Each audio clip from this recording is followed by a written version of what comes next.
Quand on parle de communication, on insiste souvent sur le client idéal. Et c'est normal parce que savoir à qui on s'adresse est essentiel pour construire une communication claire. D'ailleurs, j'ai déjà fait une vidéo complète sur le sujet, donc si vous ne l'avez pas vue, je vous invite vraiment à aller regarder. Donc il y a un point qu'on oublie souvent, c'est qu'une marque ne s'adresse jamais à une seule personne. Elle évolue toujours dans un environnement où il existe plusieurs types de publics.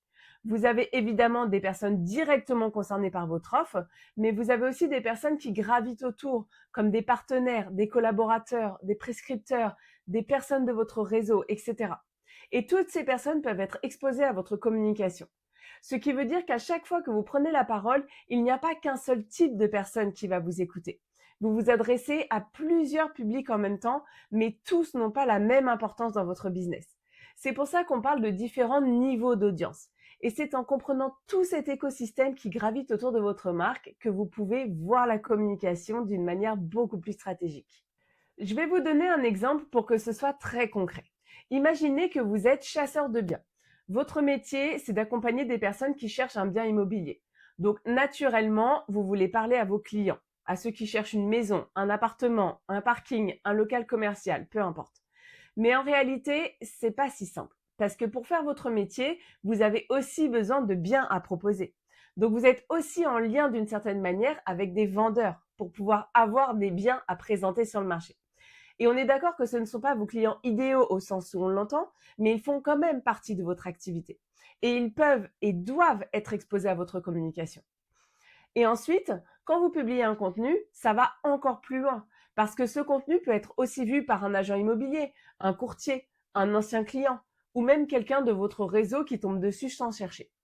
Et en fait, chacun va regarder ce que vous dites avec un regard différent.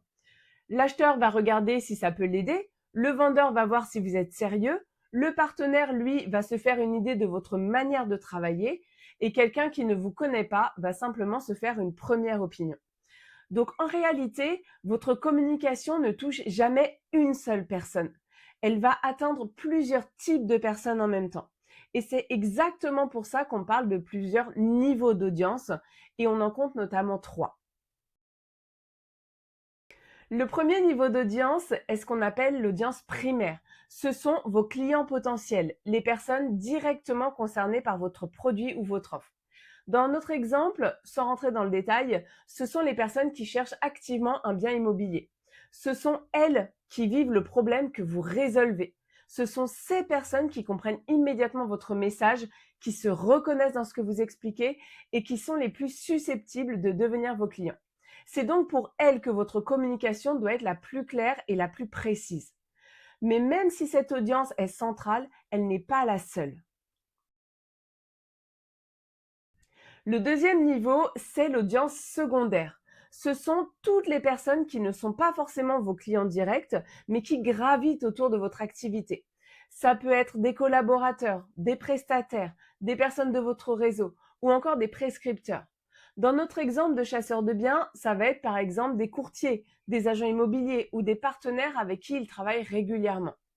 Et ces personnes peuvent jouer un rôle très important. Pas parce qu'elles vont acheter votre produit ou votre service, mais parce qu'elles peuvent vous amener des clients. Par exemple, un courtier qui voit régulièrement votre contenu peut se dire OK, cette personne travaille sérieusement, je peux lui envoyer des dossiers. Un agent immobilier, lui, peut penser à vous sur un bien spécifique. Et un ancien client satisfait peut parler de vous autour de lui. Et c'est souvent comme ça qu'une activité se développe. Pas seulement avec des clients directs, mais aussi grâce aux personnes autour. Donc même si elles n'achètent pas directement votre offre, elles font pleinement partie de votre audience parce qu'elles peuvent influencer votre activité de manière très concrète. Le troisième niveau correspond à l'audience tertiaire. Il s'agit là de toutes les personnes ou structures qui participent de près ou de loin à l'environnement de votre marque, sans pour autant être directement impliquées dans votre activité au quotidien. Concrètement, ça peut être des médias, des influenceurs, des communautés sur les réseaux, des acteurs de votre secteur, ou même des personnes qui suivent votre marché sans être en contact direct avec vous.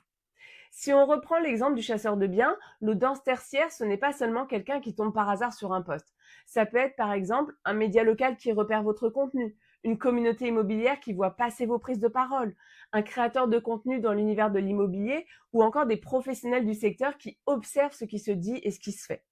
On est d'accord que ces personnes ne sont pas vos clients, elles ne sont pas non plus vos partenaires directs, mais pour autant, elles participent quand même à la perception globale de votre marque, parce qu'elles peuvent relayer vos idées, parler de vous, vous rendre plus visible, ou au contraire, vous ignorer complètement. Et ça compte, parce qu'une marque n'existe jamais seulement dans la relation qu'elle entretient avec ses clients ou son réseau proche. Elle existe aussi dans un environnement plus large où les idées circulent, les contenus se diffusent et les réputations se construisent. Donc même si cette audience tertiaire est plus éloignée, elle a un vrai rôle. Elle contribue à installer votre image dans votre secteur, elle participe à votre visibilité et elle peut parfois devenir un relais puissant pour votre marque. Quand vous comprenez ces différents niveaux d'audience, ça change complètement la manière dont on regarde la communication. Parce qu'on réalise que chaque prise de parole peut être entendue par plusieurs publics en même temps. Votre message peut toucher vos clients, votre réseau, votre écosystème professionnel et même parfois des personnes que vous n'aviez pas du tout anticipées. Mais ça ne veut pas dire que toute votre communication doit parler à tout le monde. En réalité, vous pouvez très bien avoir des prises de parole plus ciblées, par exemple un message pour vos clients ou une communication spécifique si vous cherchez un partenaire, un prestataire ou si vous voulez développer votre réseau tout simplement. Et ça, c'est normal. Toutes vos communications n'ont pas le même objectif. Mais même dans ces cas-là, il faut garder une chose en tête, c'est que ces messages restent visibles par tout votre écosystème. Et donc, ils participent toujours à la manière dont votre marque est perçue. Après, on est d'accord que votre priorité reste toujours votre audience primaire. C'est elle qui doit se reconnaître immédiatement. Mais les autres audiences, elles, vont comprendre à leur niveau. Et c'est exactement comme ça qu'une marque se construit. Pas seulement dans la relation directe avec ses clients, mais dans la manière dont elle est perçue par tout son environnement. Donc si on résume simplement, quand vous communiquez, vous ne vous adressez jamais à une seule personne.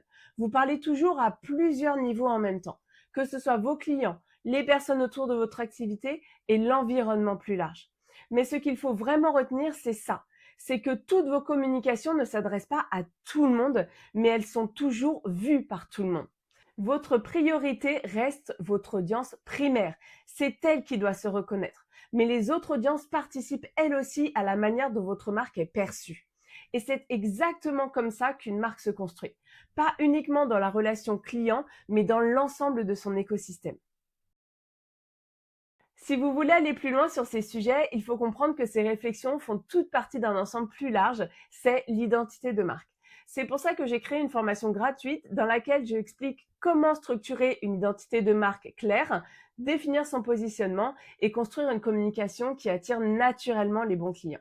Vous trouverez le lien sous la vidéo et si ces sujets vous intéressent, vous pouvez vous abonner à ma chaîne. Je publie régulièrement des vidéos pour aider les entrepreneurs à structurer leur communication.